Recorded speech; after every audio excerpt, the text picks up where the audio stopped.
चलो हम देखा ये जो मोबाइल टा कौन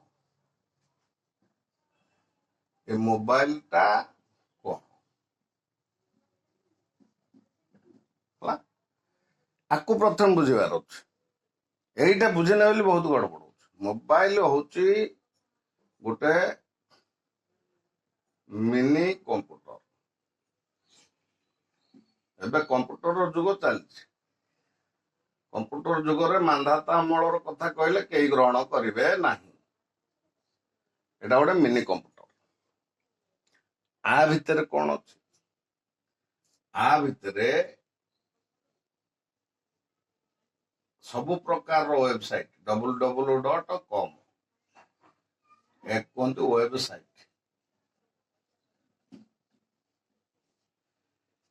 ये जेतिक उपकार अच्छी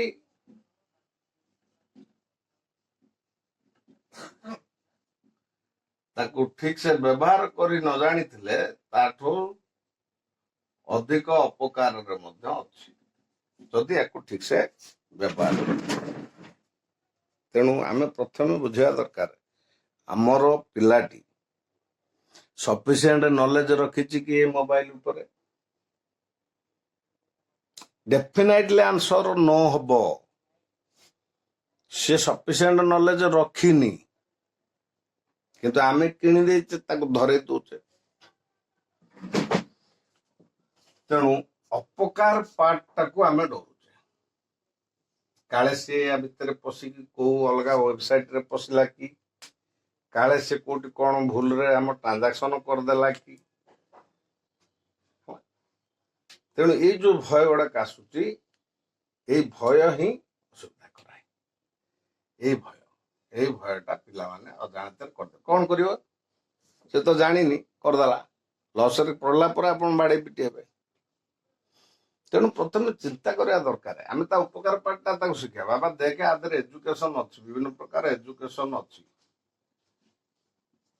तू चाहिए आदरू घरे बसिकी देश दुनिया सबुठार बेस्ट प्रोफेसर टीचर आंकठू तू शिक्षा नहीं पार तुम कॉलोनी न था प्रोफेसर टीचर आंकर हेल्प नहीं पारू तो कैरियर ग्रोथ ताको प्रथमे एटा आम इंट्रोड्यूस करना है करि पारुना आमे कौन करते ता बंद कर मोबाइल देखला शिखैला कि मु शिखैली ना गाँ वाला शिखैले भावतु शिखिला केमती नहीं देख खाऊ ना छुआटा एटा देखा भीतर ना काऊ बाहर देखिलु काऊ उड़ुची है बाजा बाजुची काय बुझिपारे ये जो जिनसटा आम छुआ बेलू कर आसुचे प्रत्येक पेरेंट मानक मोर हाथ जोड़िक अनुरोध छुआ बेलू ये सब जिनस आक्वेंटेड करांतु नहीं एटा आक्वेंटेड हबारू आदिर परिस्थिति आपण देखा पड़े से जानला मोबाइल धरले मु खाइबी से जानला मोबाइल धरले मु सब काम करी तेणु से मोबाइल साथ अधिक अभ्यस्त है सेकेंड पॉइंट है कौन ना आमे ताकू फिजिकल एक्सरसाइज करिया को छाड़लेनी फिजिकली खेलिया को छाड़लेनी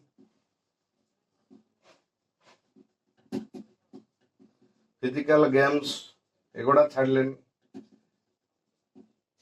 तेणु ता माइंड को थरे संतुष्ट है ना आधे जो एंटरटेनमेंट पार्टा अच्छी से संतुष्ट है सब एंटरटेनमेंट पार्ट है छोट बेले से गीत शुणुला चित्र देखुला नटिया कमेडी देखुला हाँ बड़ हो गला बेलू पशिला कौटी ना चाटिंग चाटी पकेबे सब है चाटिंग कला चाटिला चाटिला चाटिला चाटिला दिन भरी चाटिला है कबाट बंद करके चाटिला बाबा मम्मी भाविले मो पु पढ़ु मो झील पढ़ु कबाट बंद करके अब कबाट बंद करके पढ़ कबाट कहीं बंद कर बुझ कबाट बंद कर पढ़ु मोबाइल नहीं तो यही जो रहा सोशल मीडिया ଟିକେ ବଡ ହେଇଗଲା ବେଳକୁ ସେ ୟା ଜାଲରେ ପଡିଗଲା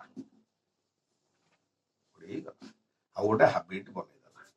ଏଇଟା ଗୋଟେ ହାବିଟରେ ପରିଣତ ହେଇଗଲା। ଏବେ ବାଡେଇ ହେଲା ବେଳକୁ କଣ କରିବେ? ହାବିଟ ଗୋଟେ ଏମିତି ଜିନିଷ ଯାହା ବନେଇବାକୁ ଯେତିକି କଷ୍ଟ, ଭାଙ୍ଗିବା ତାଠାରୁ 100 ଗୁଣ ଅଧିକ କଷ୍ଟ। ବହୁ କଷ୍ଟରେ ତାକୁ ଆଭଏଡ କରାଯାଏ। ସ୍ୱାଭାବିକ ବନିଗଲା। ଆ ପାଇଁ ଦାୟୀ କିଏ? ପିଲାଟା ବା ବୁଝୁନି, ତାକୁ ନଦେଲେ ମୋବାଇଲ ଖାଇବନି। ଇଏ କି ସର୍ଦା? ଏବେ କାହିଁ ମୁଣ୍ଡ ବଥଉଛି? ତେଣୁ ଯଦି ଆପଣ ରଖିଥାନ୍ତେ ମୋବାଇଲ କି, ଏବେ ମୋବାଇଲରେ ପାଠ ପଢା ଚାଲିଛି, ସ୍କୁଲ ପାଠ ଦବ ମୋବାଇଲରେ, ଟାସ୍କ ଦବ କମ୍ପ୍ୟୁଟରରେ କରିବା ପାଇଁ, ଗୁଗୁଲରୁ ଖୋଲି ସର୍ଚ୍ଚ କରିକି ଲେଖିକି ଆଣିବା ପାଇଁ କହିବ। କାରଣ ଯୁଗ ଚାଲିଛି ନା, ଆପଣ ଆକୁ କେବେ ଆଭଏଡ କରିପାରିବେନି। ତ ବେଟର ଟୁ ଗେଟ୍ ନଲେଜ ହେଲା। ଆ ବିଷୟରେ ନଲେଜ ଆଗ ଜ୍ଞାନ କରନ୍ତୁ ଯେ ପିଲାକୁ ମୋବାଇଲ କମ୍ପଲସରୀ ଦରକାର ବର୍ତ୍ତମାନ। ତେଣୁ ଆମେ ତାକୁ ହାତରେ ଧରେଇବାନି। ବାବା ତୋର କ୍ଲାସ ଦରକାର, କଣ ଦିଆହେଇଛି, କୋଉ ୱେବସାଇଟରେ ଛାଡିଛି, ହ୍ୱାଟ୍ସଆପରେ ଛାଡିଛି କି ମେସେଞ୍ଜରରେ ଛାଡିଛି, ଦେଖା, ଖୋଲିକି ନିଜେ ଦେଖିଲ, ନିଜେ ଅନୁଭବ କଲ, ନା ହଁ ପାଠ ଦିଆହେଇଛି। ତାପରେ କଣ କରିବେ ନା ଖୋଲା ହଲରେ ବସେଇବେ ତାକୁ। ଖୋଲା ହଲରେ ବସେଇବେ। ଖୋଲା ହଲ, ଧ୍ୟାନ ଦେଇକି ଶୁଣନ୍ତୁ। ଖୋଲା ହଲରେ ବସେଇବେ, ନହେଲେ ଆପଣଙ୍କର ଡାଇନିଂରେ ବସେଇବେ। ଡାଇନିଂରେ ବସେଇବେ, ମୋବାଇଲ ହାତ ଦୂରରେ ଓପେନ କରିକି ରଖିବେ। ଲେଖ ହେଲା, ତୋର ଘଣ୍ଟାଟେ ଲାଗୁଛି କି ଅଧଘଣ୍ଟା ଲାଗୁଛି, ତୁ ଲେଖେ, ମୁଁ ତୋ ପାଇଁ ଜଳଖିଆ କରିକି ଆଣୁଛି, ଆରାମସେ ତୁ ପଢ। ଏବଂ ଖାତାକୁ ଦେଖିବି, ଖାତାରେ ସବୁ ଲେଖିଥା, ଖାତାକୁ ଟିକେ ଦେଖିବେ ହେଲା, ସିଏ ପାଠକୁ ଠିକ ସେ ଲେଖିଲା କି ନାହିଁ, କି ଆଉ କଣ ଖେଳୁଥିଲା। ଆପଣ ଯାହାହେଲେ କଣ ଆଉ ଅଧଘଣ୍ଟା ଘଣ୍ଟା ତା ପାଖରେ ଠିଆ ହେଇପାରିବେ କି? ଏପଟ ସେପଟ ହେବେ, କିନ୍ତୁ ଆଖିଟା ରଖିଥିବେ ସେଠି କଣ କରୁଛି ସେ। ଏତିକି ଗାଇଡାନ୍ସ ଆମେ କରିପାରୁ ନାହିଁ। ଏତିକି ଗାଇଡାନ୍ସ ଆମେ କରିପାରୁ। ଆମେ କଣ କହୁଛେ, ଗୋଟେ ବହୁତ ବଡ କ୍ରେଡିଟ ପୂର୍ଣ୍ଣ କଥା କହୁଛେ, ମତେ ବା ମାନୁନି। ତମକୁ ମାନୁନି ତାହେଲେ ସାରା ସଂସାରରେ କାହାକୁ ମାନିବ ସେ? ତମେ ତାର ବାପା ମା ନା ସିଏ ତମର ବାପା ମା? କିଏ କାହାକୁ ମାନିବ? ଅମାନ୍ୟ କରିଛି କି ସେ? ମାନିବା ପାଇଁ ବାଉଣ୍ଡ, ଗାଇଡାନ୍ସ ରଖିଲେ ମାନିବା ପାଇଁ ବାଉଣ୍ଡ। ଆପଣ ଢିଲା କରିଦେଲେ, ତେଣୁ ସେ ଅମାନ୍ୟ ହେଲା। ସେ ଦେଖିଲା ମୋ ମମି ଲୁଜର ଅଛି, ସେ ଦେଖିଲା ମୋ ବାବା ଲୁଜର ଅଛନ୍ତି, ସବୁ କଥା ଲୁଜରେ ଛାଡି ଦଉଛନ୍ତି, ମତେ ସୁଯୋଗ ମିଳିଗଲା ହେଲା। ତେଣୁ ଗାଇଡାନ୍ସ ରଖିଲେ, ମୋବାଇଲ କାମ ସରିଲା, କପି ଲେଖା ହେଇଯାଇଛି, ଏଇ ଯାଇଥିଲା, ଏଇ ସରିଛି, ଦେ ମୋବାଇଲ ଦେ, ଯା।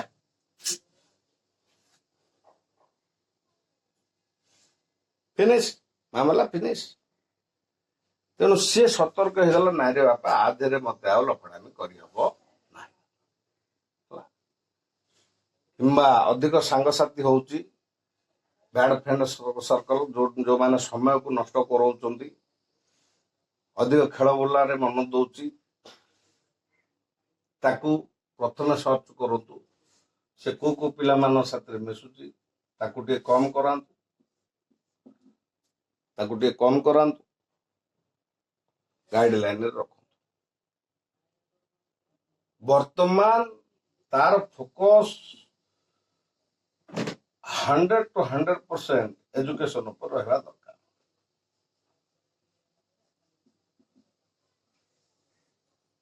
ମୁଁ ମାନୁଛି ହେଲ୍ଥ ଇଜ ନମ୍ବର 1 ୱେଲ୍ଥ।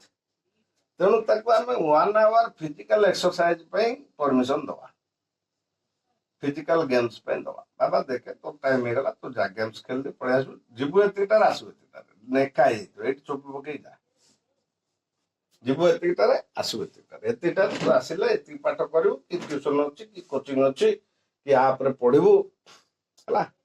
ଏଇ ଯୋଉ ମୋବାଇଲରେ ବିଭିନ୍ନ ପ୍ରକାର ଆପ୍ ବାହାରିଛି, ମୋର ବି ଆପ୍ ଅଛି, ଏ ଆପ୍ ମାଧ୍ୟମରେ ଟିଚିଂ ହଉଛି ହେଲା। ସପୋଜ ଏକ୍ସ ସାର୍, ଧର ମୋର ପଢେଇବାର କ୍ୱାଲିଟି ଏତେ ପରଫେକ୍ଟ ନାହିଁ କିମ୍ବା କମ ରହିଛି, କିନ୍ତୁ ଏଇ ଯୋଉ ବିଭିନ୍ନ ପ୍ରକାର ଆପ୍ ବାହାରିଛି ସେଠି ଯେତେବେଳେ ପଶିଯିବେ ଦେଖିବେ ବିଭିନ୍ନ ପ୍ରକାର ଆପ୍ ସର୍ଚ୍ଚ କଲା ପରେ ଦେଖିବେ ବଡ ବଡ ଆଇଟିଆନ୍ ବଡ ବଡ ପ୍ରଫେସର ଏମାନେ କ୍ଲାସ ହେଲା। ଆପଣ ଗୋଟେ ସାଇଣ୍ଟିଫିକ ଲେଭେଲର ଲୋକ ଠାରୁ ଶିକ୍ଷା ଗ୍ରହଣ କରିପାରିବେ, କିନ୍ତୁ ଏ ଗାଇଡଲାଇନରେ ରହିଲେ ପିଲାଟି ଉପକାର ପାଇବ। ଯଦି ଆପଣଙ୍କର ପିଲା ଅଲରେଡି ମୋବାଇଲରେ ଫସି ଯାଇଛି, ଏସବୁ ସୋସିଆଲ ମିଡିଆ ଫିଡିଆରେ ଇନଭଲ୍ଭ ହେଇକି ରହୁଛି, ତାହେଲେ ତାକୁ ଆପରେ ଟିଚିଂ ଦିଅନ୍ତୁ ନାହିଁ। ଏଇଟା ମୋର ଖୁବ୍ ରିକ୍ୱେଷ୍ଟ। ଯଦି ଆପରେ ଟିଚିଂ ଦଉଛନ୍ତି ତାହେଲେ ଗାଇଡଲାଇନ ଭିତରେ ରଖନ୍ତୁ। କାହିଁକି ନା ସେ ଆପ୍ ଖୋଲିଦେବ, ସେଠି ଜଏନ୍ କରିଥିବ, ସାଙ୍ଗେ ସାଙ୍ଗେ ସେଇଠୁ ସ୍କିପ୍ କରିକି ସ୍କ୍ରିନ୍ ସୋସିଆଲ ମିଡିଆରେ ପଶି ସାଙ୍ଗସାଥିରେ ମାତିଯିବ। କାହିଁକି ନା ତା ପାଖରେ ଫାଷ୍ଟରୁ ତମେ ଏଇଟା ଜଜ୍ କରୁଛ, ଏଇ ଜିନିଷଟା ତା ପାଖରେ ଅଛି। ଆଗରୁ ସେ ଏମିତି ପାଗଳ ହଉଥିଲା ମୋବାଇଲ ପାଇଁ। ତେଣୁ ତାକୁ ଆପ୍ ମାଧ୍ୟମରେ ଟିଚିଂ ଯଦି ଦଉଛନ୍ତି ଗାଇଡାନ୍ସ ଦିଅନ୍ତୁ। ଏବଂ ଏବେ ଆଜିକା ଡେଟ୍ରେ ଗୋଟେ ଟ୍ରେଣ୍ଡ ଚାଲିଛି, ଯାହା ହଉ ଧନ୍ୟବାଦ ଦେବି ସବୁ ଏଜୁକେଟର ଭାଇମାନଙ୍କୁ, ସମସ୍ତ ଏଜୁକେଟର ଭାଇମାନଙ୍କୁ ମୁଁ ଧନ୍ୟବାଦ ଦେବି ଯେଉଁମାନେ ଏ ସିଷ୍ଟମ ସବୁ ଆରମ୍ଭ କରୁଛନ୍ତି। ଦି ପ୍ରକାର ରହିଛି, ଗୋଟେ ରହିଲା ଅନଲାଇନ ଲାଇଭ, ସପ୍ତାହରେ 2-3 ଦିନ ଆଦେହରେ କଲା, କମ୍ପଲସରି ଡୁଆଲ ସିଷ୍ଟମ ହେଲା, ଅଫଲାଇନ। ଏକୁ ଆପଣଙ୍କର ଲୋକାଲ ବେସିସରେ ଯଦି କିଏ ଭଲ ଟିଚର ଅଛନ୍ତି କରୁଛନ୍ତି ତାହେଲେ ତାଙ୍କ ସାଥିରେ, କାହିଁକି ଏଇଟା ବହୁତ ନେସେସରି।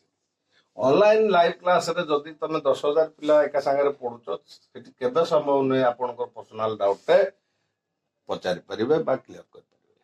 କୌଣସି ଟିଚର ମଧ୍ୟ 5-10,000 ପିଲାଙ୍କର ଡାଉଟ ଏକା ସାଙ୍ଗରେ ଆକ୍ସେପ୍ଟ କରିକି ସଲ୍ୟୁସନ ଦେଇପାରିବନି। ସେ ଟାଇମ ନବ, ପଛରେ ଅଫଲାଇନ ଭିଡିଓ କରିକି କୌଣସି ପ୍ରକାର ଇଏ କରିକି ଛାଡ଼ିକି ରେକର୍ଡିଂ କରିକି ଛାଡ଼ିବ, ନହେଲେ ସେମିତି ସ୍କାନ କରିବା ପାଇଁ ସବୁ କରିକି ଛାଡ଼ି ଦେଇଥିବ। ତମେ ତାକୁ ଦେଖିକି ଯାହା କ୍ଲିୟର ବୁଝି ବି ପାରିବନି, ପଚାରିକି ଏଠି କଣ ହେଲା, କାହିଁକି ହେଲା, କେମିତି ହେଲା, ଏସବୁ ପାରିବନି।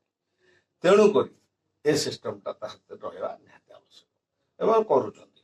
ତେଣୁ ଲୋକାଲ ବେସିସର ଯଦି କିଏ ଭଲ ପ୍ରଫେସର ଅଛି, ଭଲ ଗାଇଡ ଅଛି, ତ ବା ଭଲ ଟିଚର ଅଛି ବା ଅଛନ୍ତି, ତାଙ୍କ ହେଲ୍ପ ନେଇକି ଏଇ ମିଡିଆରେ ଦିଅନ୍ତୁ।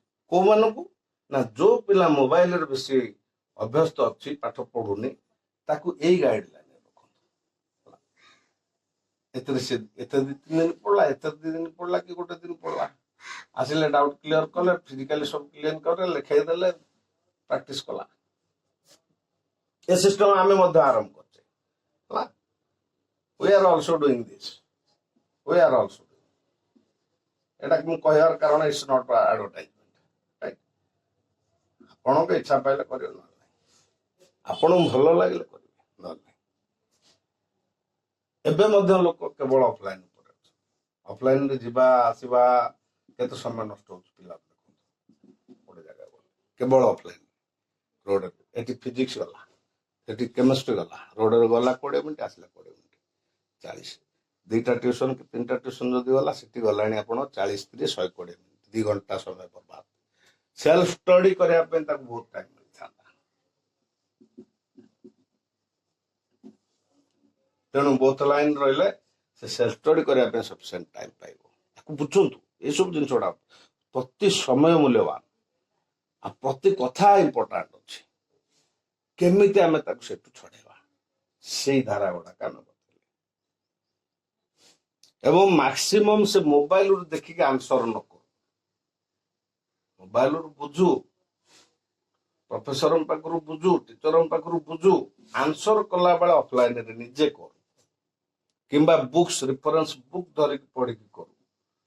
ଏଇ ଗାଇଡଲାଇନ ରଖନ୍ତୁ, ଦେଖିବେ ନିହାତି ନିହାତି ସେ ଉନ୍ନତି କରିବା ଷ୍ଟାର୍ଟ କରିବ। ଏବଂ ତାକୁ ବାରମ୍ବାର ଏଇଟା କାଉନସେଲିଂ କରନ୍ତୁ। ବିରକ୍ତ ହୁଅନ୍ତୁନି, ଚିଡନ୍ତୁନି, ସବୁବେଳେ ଗାଳି ଗୁଲଜ କରନ୍ତୁନି।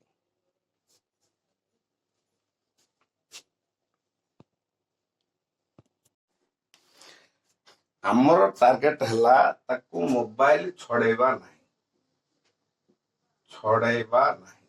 କାହିଁକି ନା ଆମେ ଚାହିଁଲେ ମଧ୍ୟ ସେ ଛାଡି ପାରିବ ନାହିଁ, କାରଣ ଏଜୁକେସନ ସିଷ୍ଟମ ବର୍ତ୍ତମାନ ଆସାତରେ ଆଟାଚ ହେଇଗଲା। ଏଜୁକେସନ ସିଷ୍ଟମ ଆଟାଚ ହେଇକି ରହିଯାଇଛି, ଆପଣ ଚାହିଁଲେ ଛାଡି ପାରିବ ଆପଣ ବାଧ୍ୟ ହେଇକି ଦେବେ। ତେଣୁ କଣ କରିବା ନା ଆର ପଜିଟିଭ ପାର୍ଟକୁ ଆମେ ଫୋକସ କରିବା, ସେ ଏଜୁକେସନ ପାର୍ଟ। ଦେଖ ବାପା ବହୁତ ବଢିଆ ଆପ୍ ଅଛି, ମୁଁ ଆମ ସାର୍ଙ୍କର ଦେଖୁଥିଲି, ନିଜେ ଯଦି ସମୟ ପାଉଛନ୍ତି ଗୋଟେ ଗୋଟେ ଟିଚର କ୍ଲାସ ଦେଖନ୍ତୁ, ଆପଣ ବି ଏଜୁକେଟେଡ ନା, ତେଣୁ ଦେଖିଲେ ଜାଣିପାରେ ନା ଏଇ ସାର୍ଙ୍କ କ୍ଲାସ ମତେ ଭଲ ଲାଗୁଛି, ତ ଏଇ ସାର୍ଙ୍କ କ୍ଲାସ ଟିକେ ତୁ କର। ଆଉ ଏଠି ଖାଲି ପାଠ ପଢା ହଉନି, ପାଠ ସାଙ୍ଗରେ ମୋରାଲିଟି, କାଉନସେଲିଂ, ମୋଟିଭେସନ ସବୁ ରହିଛି ହେଲା। ମୋରାଲିଟି ଅଛି, କାଉନସେଲିଂ ଅଛି, ମୋଟିଭେସନ ଅଛି, ସେଲ୍ଫ ଗ୍ରୋଥ ପାଇଁ ଟିପ୍ସ ଦଉଛନ୍ତି, ସେଲ୍ଫ ଗ୍ରୋଥ ଟିପ୍ସ ଦଉଛନ୍ତି, ତା ସାଙ୍ଗେ ସାଙ୍ଗେ ପରସେଣ୍ଟେଜ ଗ୍ରୋଥ ପାଇଁ ପାଠ ପଢଉଛନ୍ତି, ରାଇଟ। ତାକୁ ପଜିଟିଭ ପାର୍ଟ ସାଥିରେ ଆକ୍ୱାଣ୍ଟେଡ କରାନ୍ତୁ। ବହୁତ ବହୁତ ସହଜ, କିଛି ନାହିଁ। ଆମ ମନ ଭିତରେ ଗୋଟେ ଡିସିସନ ଆମେ ଚେଞ୍ଜ କରିବା। ଆମ ଗାଇଡ ଲାଇନରେ ତାକୁ ଫାଙ୍କା ହଲରେ ବସେଇକି ଶିଖେଇବା, ଦବା, ତୁ ତୋର ଏଠି ଲେଖ। ଆମ ଆଖି ବି ଦେଖୁଥିବ, ତା ଆଖି ବି ଦେଖୁଥିବ ସ୍କ୍ରିନରେ କଣ ଚାଲିଛି। ଏହା ଉପରେ ଗୁରୁତ୍ୱ ଦବା। ମନେ ରଖନ୍ତୁ, ତାକୁ ରୋଟିନ ମ୍ୟାନରରେ ସେଲ୍ଫ ଷ୍ଟଡି କରିବା ପାଇଁ କହିବା। ଯୋଉ ପାଠଟା ମୋବାଇଲରେ ଦେଖିଲୁ, ଯୋଉ ପାଠଟା ସାର କୋଚିଂରେ କଲୁ, ତାକୁ ରୋଟିନ ମ୍ୟାନରରେ ଡେଲି 10 to 20 क्वेश्चन सॉल्व कर।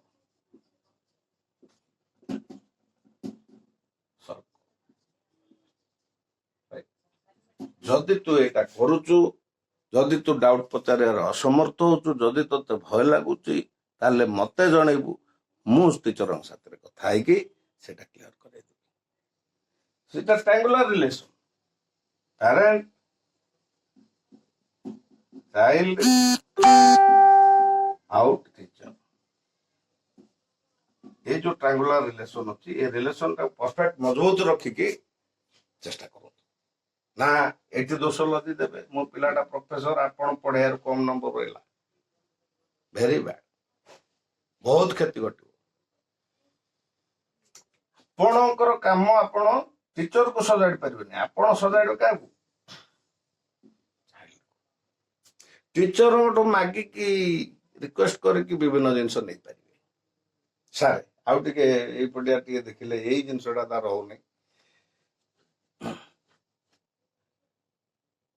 जदि पिलाटा जदि एटा बुझी गला, आपण बुझेले, टीचर बुझेला, दी जना को फोकस करेले, से फोकस कला उपरे मन रखंतु, टॉप टॉप टॉप टॉप पानी पड़ी पड़ी पड़ी पड़ी दिन ना दिन से घड़ा पुली। आज बुझिनी, काली बुझिनी, परदिन बुझिनी, मासक पर बुझीजिव, क्या माइंड ग्रोथ हो ना, तेणु सी भी ग्रोथ हो,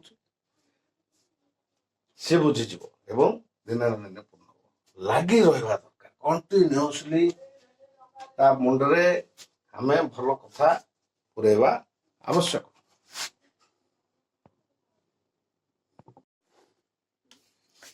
आमे ताको सकाळ उठिला थेटन दे दोचे, थेटन देले, गाली गलोच कले, फेयर देखेले, गलत माइंड साइकोलॉजी। मनुष्य पिला सब ताको भल लगुवा जिनस करने भल पाए, एगुड़ा अवॉइड करूँ, बुझाई ट्राए करूँ सब लेट हिम अंडरस्टैंड, ये वर्ड टाक मंत्र करूँ, सी केबे बुझुचु मु बुझे चली, let him understand in proper way, in proper way भल से बुझिकी सब जिन कर। आम थरे कहीदे विरक्त गला किए एत बुझे हम, शुणु ना मानु ना, टेंशन आम ही जाऊे, सी हो सी ता रास्ता चाइल्ड ना, सी जानी राइट। आम जदि ये पार्ट रोचे मन रखु, सी हूँ को जेनेरेशन रो, जेनेरेशन जेड। ये जो जेनेरेशन चलती, ये जो छुआ मैंने जन्म होती माने जेनेटिकली मॉडिफाइड, जेनेटिकली मॉडिफाइड आपण 100 गुण चालाक एवं उन्नत। एडा भल भाव मन रखु, बायोलोजी पाठ सी ଆପଣ କଣ ତାକୁ ଥେଟନ ଦେବେ ଭଲ ମନ୍ଦ ଆଡୁ ସାଡୁ କରେଇଦେବେ ଭୟ କରେଇଦେବେ। ସେ ଏତେ ଚାଲାକ ଆପଣ 100 ଥର ବିକିକି 100 ଥର କିଣିଦବ। ସବୁଠାରୁ ବେଟର ତା ସାଇକୋଲୋଜି ଆମେ ଧରିକି ତାକୁ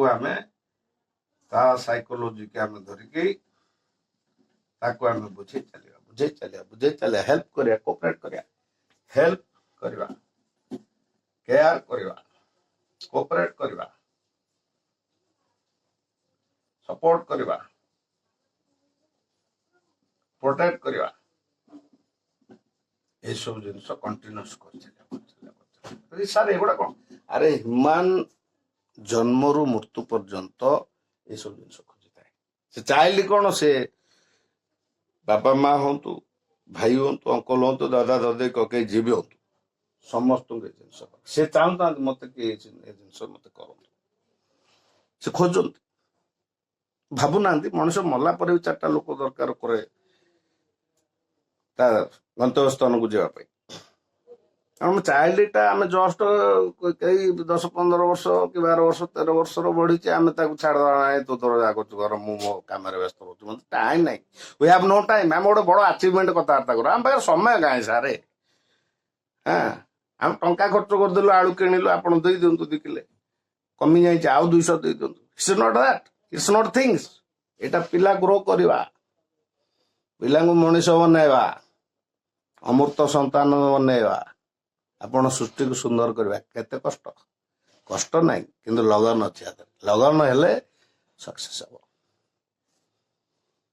ଏଇଥିରେ ଲଗନ ଦବାର ଅଛି। ତ ଆଶା କରେ ନିଶ୍ଚୟ ଆପଣଙ୍କୁ ଭଲ ଲାଗିଥିବ। ଫିର ବି ସରି ନାହିଁ କାହିଁକିନା ବହୁତ ଲମ୍ବା ଜିନିଷ ଅଛି ଏଜୁକେସନ ସିଷ୍ଟମରେ।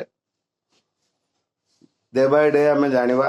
ଯଦି କିଛି ପ୍ରଶ୍ନ ରହୁଛି ଆପଣ ଫିଜିକାଲି କଲ୍ କରି ବି ପଚାରି ପାରନ୍ତି କିମ୍ବା ମେସେଜ ମାଧ୍ୟମରେ ଜଣାଇ ପାରନ୍ତି।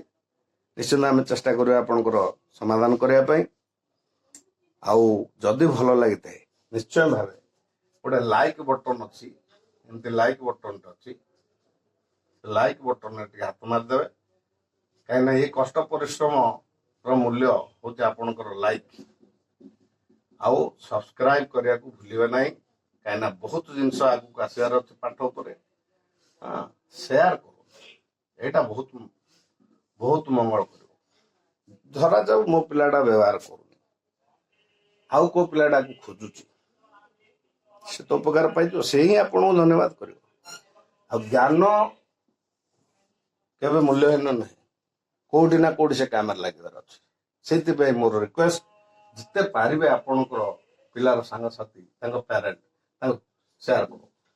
ଦେଖ ଭାଇ ଗୋଟେ ବଢିଆ ଟପିକ ଆସିଛି ଭଲ କରି ମୂଳରୁ ଶେଷ ଯାଏ ପୁରା ଧ୍ୟାନ ଦେଇକି ପେସେନ୍ସ ରଖିକି ଦେଖନ୍ତୁ ନିଶ୍ଚୟ କିଛି ନା କିଛି ଆପଣଙ୍କର ଉପକାର ହବ ଏବଂ ମାନିବାକୁ ପଡିବ। କାହିଁକି ନା 100% ଓବିଡିଏନ୍ସ ଏବେ ଶୁଣିଦେଲେ ଭୁଲିଯିବ ହବନି। 100% ଓବିଡିଏନ୍ସ ଇଜ ଇକ୍ୱାଲ ଟୁ 100% ପରଫର୍ମାନ୍ସ ଦେବାର ଅଛି ତ ଓବିଡିଏନ୍ସ ଭିତରକୁ ପଳେଇ ଆସ।